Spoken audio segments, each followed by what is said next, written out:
Hello everyone, வணக்கம் மக்களே. நான் உங்கள் நஸ்கத்தாரா. இன்றைக்கி நம்ம சேனலில் 5 வகையான சட்னியை எப்படி சட்டுன்னு பண்ணுறதுன்னு பார்க்க போகிறோம். அப்பளம் சட்னி, வேர்க்கடலை சட்னி, கொத்தமல்லி சட்னியை ஸ்டவ்வே இல்லாமல் 3 நிமிஷத்தில் 3 சட்னி பண்ணி முடிச்சிடலாம். மிளகு தக்காளி சட்னி, பூண்டு சட்னியை வதக்கி பண்ண போகிறோம். அதுவும் வேகமாகவே பண்ணி முடிச்சிடலாம். அதுக்கு முன்னாடி நம்ம நஸ்கத்தாரா ரெசிபியை சப்ஸ்கிரைப் பண்ணாதவங்க கீழே இருக்க சப்ஸ்கிரைப் பட்டனை கிளிக் பண்ணிக்கோங்க. அப்படியே பக்கத்தில் இருக்க பெல் ஐக்கானில் ஆளுங்கிற ஆப்ஷனை மறக்காமல் செலக்ட் பண்ணிக்கோங்க.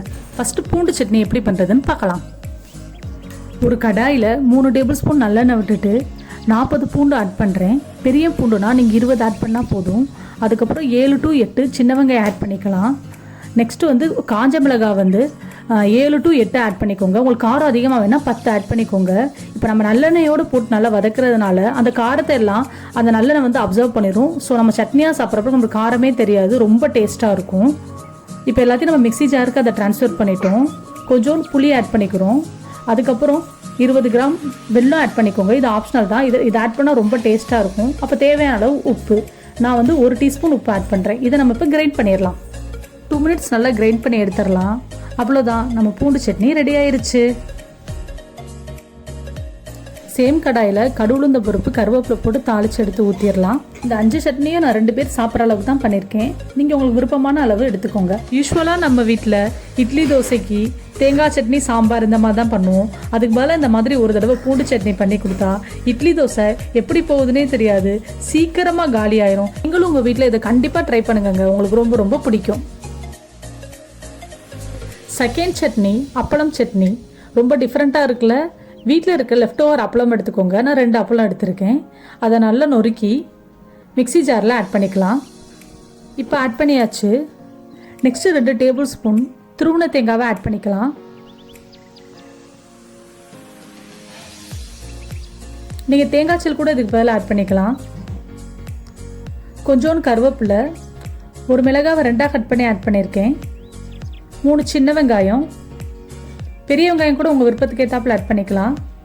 கொஞ்சோண்டு புளி,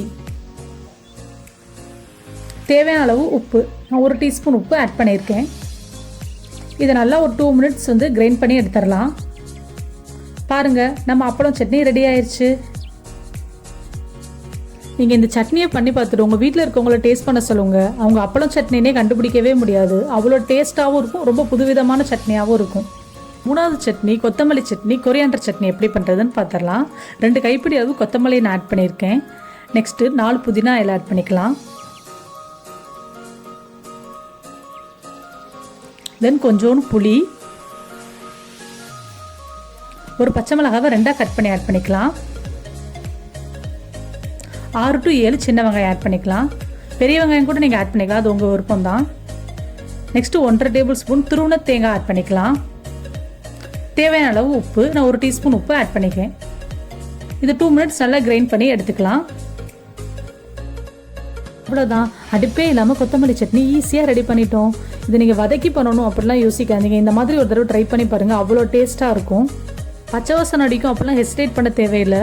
ரொம்ப ஹெல்த்தியான சட்னி. இது நீங்கள் இட்லி, தோசை, சப்பாத்தி, ஈவன் நீங்கள் கறி குழம்பு வச்சா அதுக்கு தொட்டுக்கிறதுக்கு இந்த சட்னி வச்சு சாப்பிட்டா கூட அவ்வளோ டேஸ்ட்டாக இருக்கும். கண்டிப்பாக ட்ரை பண்ணி பாருங்கள். 4வது சட்னி கிரவுண்ட்நட் சட்னி, அதாவது வேர்க்கடலை சட்னி எப்படி பண்ணுறதுன்னு பார்க்கலாம்.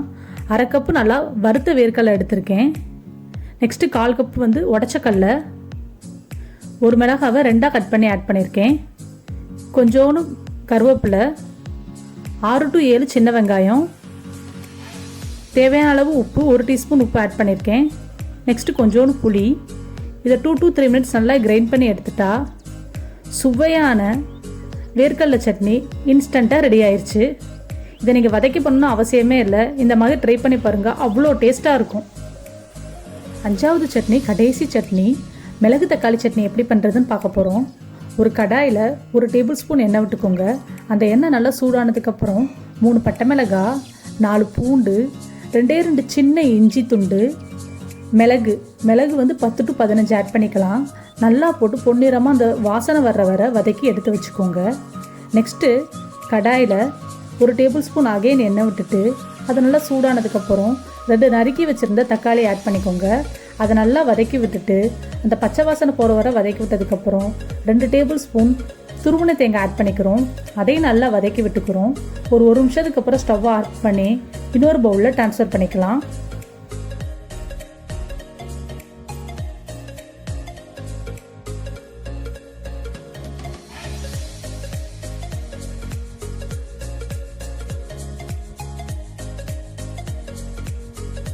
இது 5 நிமிஷம் சூடு ஆறுனதுக்கப்புறம் ரூம் டெம்பரேச்சருக்கு வந்துடும். நெக்ஸ்ட்டு இதில் 1 டீஸ்பூன் உப்பு ஆட் பண்ணிவிட்டு 2 to 3 நிமிஷம் நல்லா கிரைண்ட் பண்ணி எடுத்துடலாம். பாருங்கள், சுவையான ஹெல்த்தியான மிளகு தக்காளி சட்னி ரெடி ஆயிடுச்சு. இதில் நம்ம பெப்பர், கார்லிக், ஜிஞ்சர் இதெல்லாம் ஆட் பண்ணியிருக்கிறதுனால ரொம்ப ரொம்ப ஹெல்த்தியான ஒரு சூப்பர் சட்னிங்க இது. கண்டிப்பாக நீங்கள் உங்கள் வீட்டில் இதை நீங்கள் ட்ரை பண்ணணும். அவ்வளோதான், அசத்தலான 5 வகை சட்னி ரெடி ஆயிடுச்சு. இதை நீங்கள் உங்கள் வீட்டில் ட்ரை பண்ணி பார்த்துட்டு எந்த சட்னி உங்களுக்கு ரொம்ப ரொம்ப பிடிச்சிச்சுங்கிறத கீழே இருக்க கமெண்ட் பாக்ஸில் மறக்காமல் எங்களுக்கு சொல்லுங்கள். தென் உங்களுக்கு புதுவிதமான ஏதாவது சட்னி தெரிஞ்சிருந்தா அதையும் கீழே கமெண்ட் பாக்ஸில் எங்களுக்கு போஸ்ட் பண்ணுங்கள். நெக்ஸ்ட் நம்ம அதை ட்ரை பண்ணலாம். ஒவ்வொரு சட்னியாக நம்ம டேஸ்ட் பண்ணி பார்க்க போகிறோம். எல்லா சட்னியுமே அவ்வளோ சூப்பராக வந்திருக்கு. பார்க்க அவ்வளோ எம்மியாகவும் இருக்குது. இந்த வீடியோ பார்த்ததுக்கு ரொம்ப ரொம்ப நன்றி. நெக்ஸ்ட் நான் என்ன சொல்ல போகிறேன்னு உங்களுக்கே தெரியும். இந்த வீடியோவை லைக் பண்ணுங்கள், ஷேர் பண்ணுங்கள், கமெண்ட் பண்ணுங்கள். மறக்காமல் நம்ம நஸ்கதாரா ரெசிபீஸை சப்ஸ்கிரைப் பண்ணுங்கள். மக்களே, நல்லா சாப்பிடுங்க, நல்லதே சாப்பிடுங்க.